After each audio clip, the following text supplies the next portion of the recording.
planning is a way to waste time. Not that you ought not plan, but most people love to look like they're planning. And like we get away with it. Like, oh, we're still putting together that plan for next year, still putting that together. What a great way to waste time.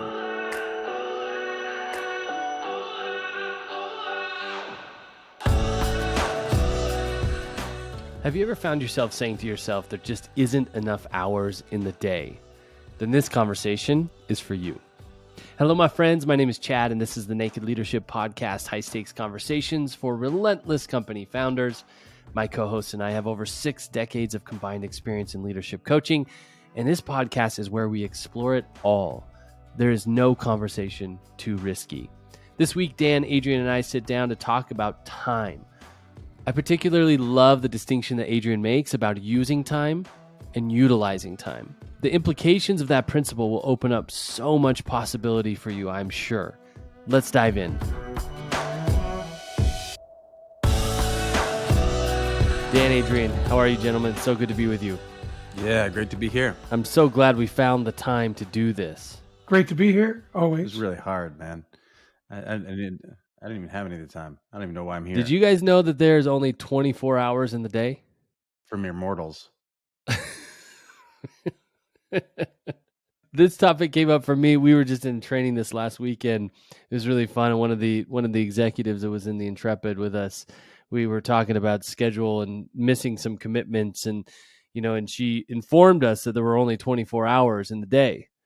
And that was a fun moment, I thought, in the conversation. I was like, you know what? This is a fantastic conversation to have on the podcast, because it's not an uncommon conversation amongst founders and leaders, feeling like there's not enough time in the day to get everything done that they want to get done. So I wanted to ask each of you personally, is this something that you experiencing? Is this something that you experience in your own life, that like feeling like there's just not enough time to get done what you want to get done in a day or in general? Do I feel like that? Yes. Great. So how do you relate to it? What's the conversation that goes on for you as you think about this? We've had some conversations about this, but I would love to know how you relate to this conversation with yourself. Yeah. I can go first. Even I remember in that Intrepid, which is that leadership academy. And I remember, by the way, your response to that, you died whenever it happened in the room. You were like, hold on, what? There's only 24 hours in a day? Kind of making light of it, which I thought was great. So, yeah. Well, I remember in the room when that came up, I was noting, and we never got to the point, or I never brought it back up after conversation had shifted. And the distinction for me is, am I using time or am I utilizing time? What's the difference for you? Well, people's complaint that there's only 24 hours a day looks like time as a resource, and it's a limited resource. And so when things don't happen, I ran out of resource. My car ran out of gas. I would have gone farther, but the car ran out of gas, like that type of thing. They're orienting to it like it's a limited commodity. And even it's really popular to say, the only thing that you don't get more of is time. Yeah. I don't know that that's true, in the sense that every hour of the day is not equal. So am I utilizing time? That's a very different orientation. What am I using my minutes for, instead of focused on how little of it I have? Now that comes from a very, keen sense for me that I'm responsible for everything. And if I'm responsible for everything, then I'm asking myself, what am I using the time for? I'm incorporating the idea that I've got choice all along the way. And if I've got choice all along the way, then I better decide that that's important, number one, that's a privilege, number one. Then I am naturally thrown into a conversation about priorities, like what's most important is the next conversation for me. If I do have X amount of time and then I'm called to utilize it, then I'm naturally called to prioritize what's most important, and which is different than I want to do it all and then complain about what I don't have time for later. Because human beings naturally put off the important stuff until later. They do the urgent stuff now, and they put off the important stuff till later. And then they complain that the important stuff didn't get done. That they never get to it, right? They never get to it, because the important stuff is the most vulnerable stuff. So it's just natural. It's human being to put off the important stuff that would require courage. I'd rather just jump on the phone with Cindy and hear what she needs, and jump on with Tom and see what he needs, and then complain that Tom and Cindy messed up my day. Instead of, oh, no, this is what's most important for me and my role and my responsibilities and my commitment. I'm going to do this, and I'm going to see what's needed from Tom and Cindy in a way that works with, incorporated with, my commitments. It's really interesting what we see as urgent as well. It's very telling. It's revealing what becomes urgent for us. And those are the things when we take care of the urgent over the important. Yeah. Well, people Well, probably or important. It's kind of like Covey's. I like Covey's little thing. Important and urgent are distinct. Like something can be important and not urgent, and something can be important and urgent. Do I identify those things? But I'm with Adrian on the responsibility side. If I'm responsible, time occurs to me as how do I fold time? How do I, and that comes out of a relationship, like a purposeful relationship. I think about that story about the workhorses that can pull 4,000 pounds, and you put two of them together and they can pull 16,000. And if the two actually work together over a period of time, they'll pull 24,000. And if they grew up together, they'll pull up to 60,000. And there's a number of examples in nature like that.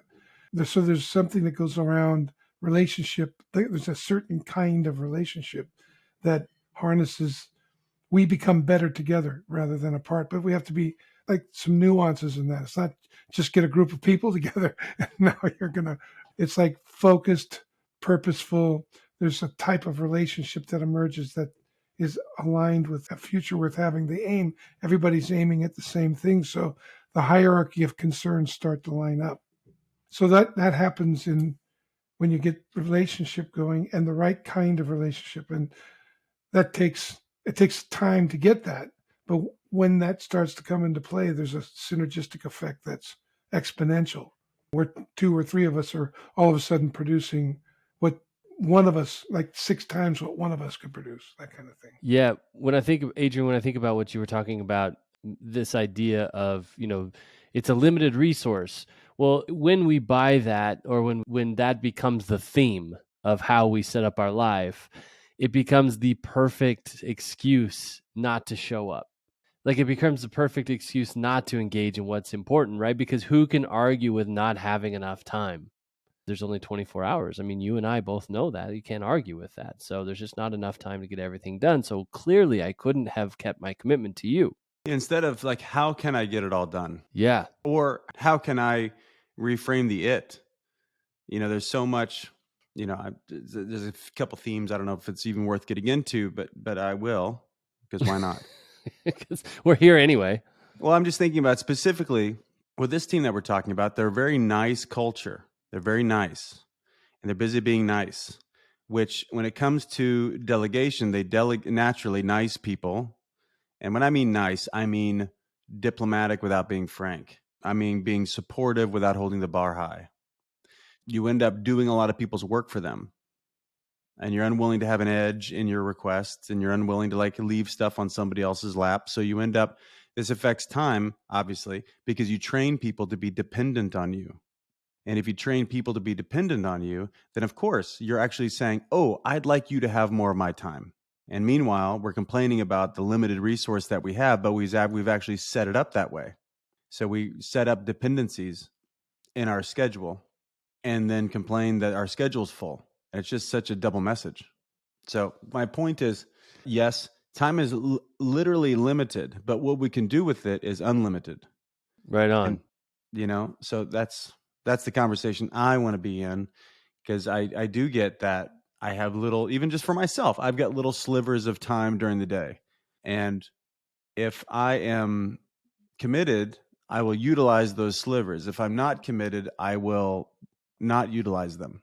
Right on. Yeah, I think as we think about, I love this idea of how am I utilizing it, or how am I multiplying it, right? What is possible in the time that I have? And we can literally multiply our time if we're willing to resource others' talents, commitment, all of that sort of stuff. It's like other people. And it's relationship. Yeah, it's exactly right. It's relationship. And I don't use the word outsource for a very specific reason. that being like, I think outsource indicates that you put it outside of your realm of paying attention or your realm of ownership. That's not what I'm talking about. I'm talking about bringing people into ownership with you, enrolling them into the commitment that you have and getting clear on their commitment to it. And you can multiply your time by however many. I always think about, people who, and I'll fall into this too. I'm not perfect. Like, this is my stuff too, is like falling into this story of I don't have enough time. And there's always somebody who is responsible for more than me or more than that person. And I got to think, well, if there's living human beings who are more responsible or are responsible for more things, more moving parts, bigger companies, more human beings, and they've been able to resource their time and their relationships, what's going on with me? That has to be something with me. Does my point make sense? Like, if somebody else can accomplish more than I can with the time, they all have the same amount of time, then the responsibility falls on me to figure out, how am I not utilizing my time in a way that allows me to multiply it, be powerful with it? Yeah, it's interesting. There's a philosopher named Martin Heidegger who wrote a book called Being in Time. And he kind of distinguishes man's relationship to time and how it impacts his being in the world. And he uses this term called Dasein, which means, it sounds like design, but it's his name for human being. And in German, it means being there or being in the moment, like being there. And we have a tendency to relate to time rather than be here. We're thinking about where we're going, or we get taken into different dimensions, which take us out of being able to recognize what's wanted and needed right in that moment. So our relationship to time has everything to do with the way we show up with one another. Like, if I don't think I have a lot of time left with you, I'm very different than if I think we've got forever, right? There's just all these different relationships with time. So I know the work we do in the Revenant is about getting people to show up in the moment, just to see what catches up with them. That's just the first step. Like, there's an old syllogism we used to use, which is show up, take what comes up, and then practice committed communication. So whatever comes up, communicate it in a way that it's to create something that you want with other people, that you deem worth it. And that's how we start to utilize the moment, right? Which is where time is. The only constant in an organization like yours is change. I want to take just a second to tell you about The Change Imperative, an ebook written by our very own Dan Tacchini. Let me ask you, how do you personally relate to change in your business? Does it feel like a threat at times? Does it ever feel like you can't keep up with it, or it never happens fast enough? Are there certain players on your team that resist change and keep your company stuck? Growth, change, and transition, these intersections often come with confusion, frustration, and resistance. You can flip those experiences into clarity, confidence, and alignment with the Change Imperative ebook. The Change Imperative is instructions for innovating with your team. Go ahead and click on the link in the show notes to get your free copy of the Change Imperative now, and feel confident about creating the change in your company necessary to take it to the next level. Yeah, committed communication. That makes sense. I think that's in line with what I'm trying to get to as well. The other quote from the famous philosopher John Lennon. What did he say? Like, life happens as we're waiting for something else. Life happens as we're waiting for the next thing. Anyway, he said something like that. I forget the exact quote now. But life happens as we're waiting. I know I'm tied into that. That's like, I'm in this. If I'm ever in like a meeting and I'm thinking about the next meeting, so I'm not really here, which is, I think, your point, which is practicing presence and essentially potency. I mean, how do we expand and multiply time? Well, it's potency, personal potency. I would notice if I'm listening to this, hello, listener, I'm thinking about how much of my time do I wander into without intention? Like, I've got a meeting. That's all I've got is I've got a meeting. I just know my body's going to be there. That's it. And I've settled for that level of engagement. Instead of saying, I'm about to invest 45 minutes of my time that I'll never get back. How do I get the most out of this? What are the most crucial conversations to have? And how do I make this count? That's a very proactive approach to it, right? I think most of us take recognition or take note of how we spent our time after it's already spent. like, oh shit, that was a waste of time, or oh, I really lollygagged through that last hour. I mean, there could be moments when I'm, like you say, Adrian, not intentional for the next. I've got maybe 45 minutes between calls or something like that, not real intentional about what I want to make happen in that time, and I won't even know how I spend it. And at the end of it, I'm like, holy shit, that 45 minutes is already gone. That's usually when our attention to how we spent it comes up. And what you're suggesting is that we actually pay attention to how we spend it ahead of time and get intentional that way. Well, I just had a call with a client yesterday, and she's been frustrated with not being able to get something done in the organization. And when I was listening to her, everybody's describing the problem quite well. They take a lot of time to describe the problem. And I just asked her, why don't you ask him this? Why don't you make a request? She goes, what do you mean? And she said, well, this isn't getting done. So why don't you just ask him, by when will this get done? And she said, oh, well, I'm just nervous that he's going to say blah blah blah. I said, well, good. Then you know where that is. If that's you, look how much time you're spending dancing around what you're afraid might come up, rather than facing what comes up and see what's possible in that, because you don't know that that's going to come. And if you start making these powerful requests, it'll collapse time because it'll get to the heart of the issue. She got on the phone while we were talking. She started texting and getting results, just making requests in her text. And she got all excited. So she goes, I'm looking forward to talk to you in a couple of weeks. I'm going to get this stuff done. And that was the end of the call. A lot of fun. Perfect example of we're not even aware of how we may be wasting time in our unwillingness to just ask for what we want and find out what the complexion of the relationships are that I'm asking into, and then going from there. Yeah, same over here. I had a call with a conversation with a client today, and she's looking to hire somebody, a big role in her company, and there's breakdown in how it's going, the recruiting time. And when she's been trying to get clear with her person that's responsible for it, they said, well, she's asking for results. Tell me the results over the next 30 days. What can I expect? 60 days, 90 days. What can I expect? And the answers were all TBDs, literally. And the answer was first month is kind of this orientation, onboarding process. And, I just said, how long does it take to orient somebody? I think that takes maybe an hour. I don't know why a month, but you said yes to that. You said you signed off. Your silence is a yes, that's okay. And so she has wasted 3 weeks of a month signing on to something, an inauthentic yes. And this is all of a sudden she's wasted a month. No, she participated her way into the waste of a month. So it takes guts. It takes guts to utilize time. You can either, there's a lot of pandering that goes on in team life. And we're unwilling to talk about what's really needed, and we just pander. And like we could even put in a category of us like being a good teammate or being a good boss, like we're nice. Back to that nice conversation. But it's like, it may be that distinction, like what competes with potency. I know pandering competes with potency, or being nice competes with potency. Avoiding competes with potency. There's lots of things that really are that we're choosing instead of the feeling like we're multiplying time, kicking the can down the road somehow. And every time it's a big load on time, because it's not only the time you didn't do it, but it's the time in between that you've wasted before you actually get to the conversation and then take an action. Yeah. Well, a lot of planning is a way to waste time. Not that you ought not plan, but most people love to look like they're planning. And like we get away with it. Like, oh, we're still putting together that plan for next year, still putting that together. And what a great way to waste time. Yeah.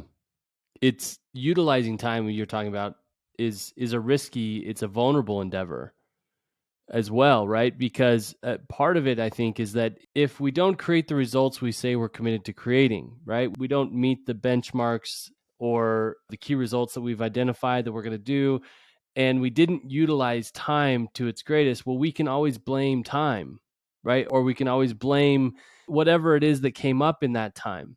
But if we actually utilize time, like we're really, really intentional about it, and we don't meet the mark, like we don't hit the goal or get the result, then it's only us. Like we're the only thing to look at for the result. What'd you say, Dan? Today, well, do you think today there's this thing called quiet quitting? And it's people the definition is actually people who stay at work. They're just wasting time. They're getting paid for, and they're not doing anything. And they're doing it on purpose because they don't want to quit. They want to keep making the money, but they do as little as they can at work. It's called quiet quitting. But you can make wasting time. It's also called a lot of things, by the way. It's called lying. It's called manipulating. It's called stealing. Yeah. Stealing. Yeah. Well, that's what's going on. And that's almost like people are okay with that because they don't want to be where they're at, but they don't know where they're going to go. So they just quietly quit. That's a really nice, soft way of. When I heard the term, I was what? And then an HR person explained it to me. And I went, wow. It's the victim's payback. That's amazing. Yeah, that's a racket in and of itself. That's interesting. So I'm. By the way, hold on. Let me just say something real quick. By the way, if you're a boss and you're listening, if people are quietly quitting, it's on you. Yeah. You're not paying attention. Because if nobody's paying attention to somebody, then it's on you. It's a cultural issue. So don't even be a victim of them quietly quitting. If they quietly quit on your watch, it's on you. That's right. All the signs are there. The lack of results, the attitude, all of it. It's all there. You just have to get in the middle of it. That's always fun. That's where the great adventure is. Yeah, you probably see it and you've been unwilling to interrupt it, honestly. Yeah. I mean, if they are someone that would even quietly quit, there were signs of it early. I mean, right. Fully engaged people wouldn't even imagine quietly quitting. They would like quit to your face. Yeah. So anyway, you've tolerated a whole bunch of shit. Yeah.